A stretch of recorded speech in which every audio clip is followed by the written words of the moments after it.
In the past few years, we've witnessed the emergence of powerful motion control peripherals that promise increased immersion through physical gameplay. At the same time, we're not exactly ready to throw away our trusted controllers, especially not when most of these motion control games have not exactly delivered on that promise. So what do we do? Which do we choose, controllers or motion control? Let me ask you a different question. Why should you have to choose? Why can't we, game designers, design our games in such a way that you could have both? That's the revolution we're trying to bring about with Kung Fu Superstar. Let's see how. Here's Danny on the set of his latest movie, Last Guardian of the Dragon Empire, a martial arts epic set in ancient China. As you can see, I'm currently controlling Danny with my controller. Right stick controls the camera, left stick makes him move. Let's spawn some enemies, extras, and see what happens. Okay, so currently I'm using the arcade control scheme, which allows absolutely anyone, regardless of gaming background or platform they're playing the game on, to have fun with the game in its most basic form. As you can see, I'm using the face buttons to trigger common third-person fighting game actions like light attack, strong attack, block, counter and dodge. The moves you're seeing are still actual martial arts moves generated by our fight choreography engine in a way that keeps the action dramatic and exciting. Right, so let's go in the pause menu of our prototype for a second, and let's assume that I'm more of a hardcore gamer. And as a hardcore gamer, I require a bit more challenge and tactics from my fighting game experience. So I switched the control scheme to simulation controls and jumped back in the game, and now let's see what happens. The game switches to the director's cut mode, and we now have these icons floating around enemies' heads. These represent the fight choreography script for the sequence and show you the martial arts techniques it contains. To pull them off, you mark an enemy and then perform a controller gesture that corresponds to the particular technique.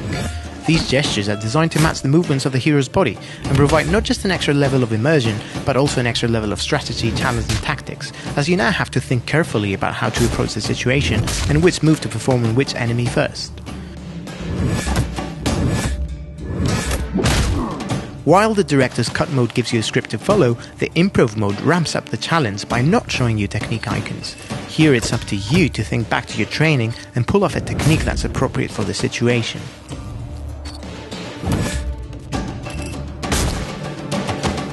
Okay, so that's pretty immersive, but what about if I want to step it up a notch? What if I wanted to perform all those cool moves myself instead of just emulating them on the controller?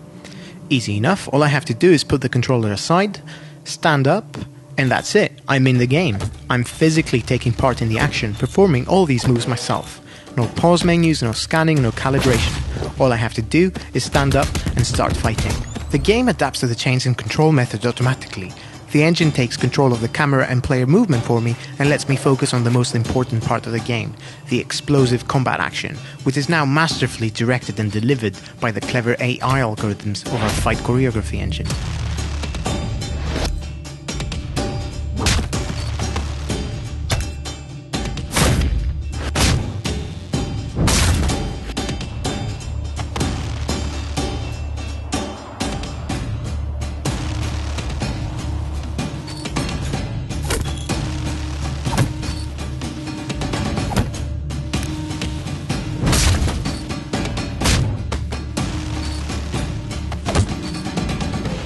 But let's say I got tired of all this exhausting punching and kicking though, but I'd still like to keep playing this level just to find out what happens next in Danny's story.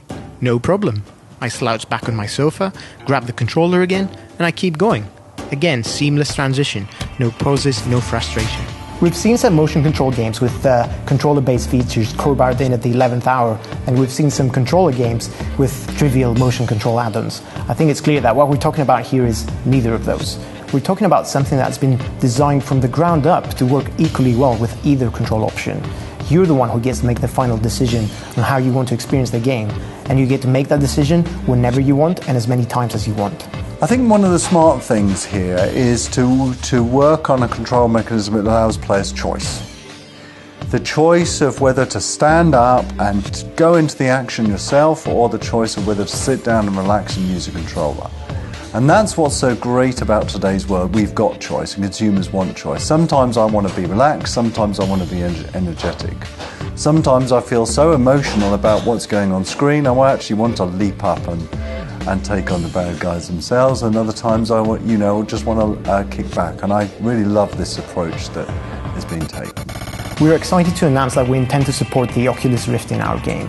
Our grand vision is to create the most complete, most immersive and most innovative martial arts combat simulator ever. The second we tried the Rift, we knew it was a device that could really help us achieve that goal. We were already hard at work experimenting with different ideas around Rift support in the game. The prospect of putting you literally in the heat of battle, where you'd have to physically look around to identify threats and take care of them efficiently using your kung fu skills, something that we're really excited about.